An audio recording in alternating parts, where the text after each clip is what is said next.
I remember on Thanksgiving, was it 2020? I woke up and the first thought I had that day on Thanksgiving was about you and your family. And, you know, we worked together, but I wouldn't say we were necessarily close by any means. We don't do anything outside of work. Yeah. But I like to think that it was CJ saying, "Psst, hey, John, can you write something for me?" Because I'm a writer, and I just had this overwhelming, like, spirit impression, like, hey, this needs to happen today. And so I was like, all right. So I went down and I started writing the story about Thanksgiving at your house. And I would write a line, and I'd get up and, oh, this is dumb. I shouldn't do this, you know. And because, you know, I don't know what your emotional state was that day, but I just like, no, come on, I need you to write the story. And so I sent you the story, and then I was like, oh man, this is not going to go over well. But I'm glad that it seemed like it. It did. And there was so much in there that was CJ. Yeah. There was just so much. Didn't you say something about mashed potatoes? Yeah. Yeah. Mashed potatoes. Yeah. His favorite part about Thanksgiving. Mine too. One of his favorite. Yeah. Yeah. No. Yeah. That was a beautiful story. And I don't know why I do those things. I think it's like a spiritual gift on many ways. But I think the reason I do that for people when I feel prompted to do so is that I remember those birthdays and holidays after my mom died. I mean, it's such a weird void because your whole life, this is whatever the process is, the tradition is, and all that kind of stuff. And all of a sudden, you got that seat at the dining room table, and they should be there, and they're not there, and it's a weird psychological thing. And so I was honored to be recruited by CJ to write that story for you. Yeah, so. no, I loved it. I know you're like, I hope I'm not overstepping. I think wasn't it like a Facebook message or something? Message, yeah.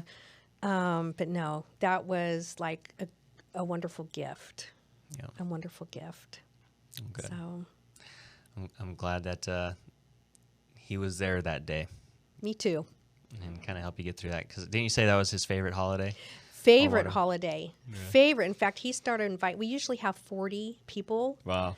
Because we have Thanksgiving the day after Thanksgiving.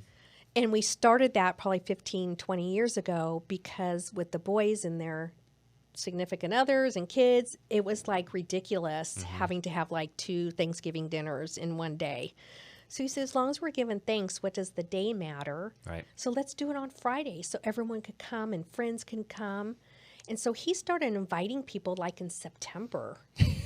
Oh, Mom, you don't mind, right? Like, oh, yeah, I'm only cooking for 50 people. And I love it. Okay, good. I love it. We all love it. Yeah. And the same thing was happening that Thanksgiving, too.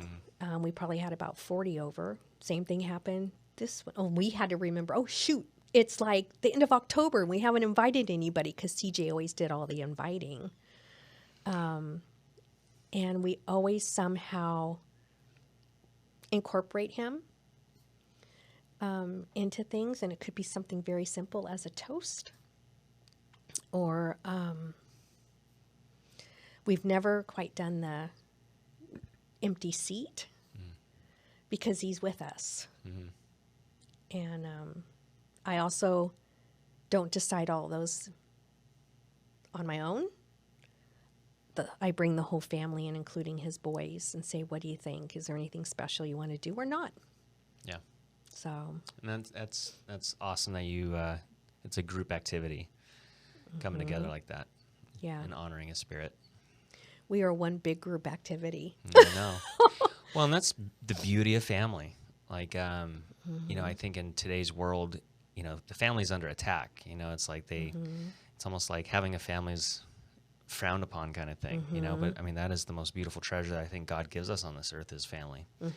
And so for you guys to have such close bonds that's dynamic. Cause you see a lot of families and it's a train wreck. Yeah. Good luck trying to get people together on Jerry Thanksgiving. Springer. Oh, geez. You know, I have a wonderful, beautiful family. And so I'm grateful for that, but I hear stories of others and it's just like, I can't imagine living with that much hate in your heart for a family member like some people experience. It's sad. But Yep.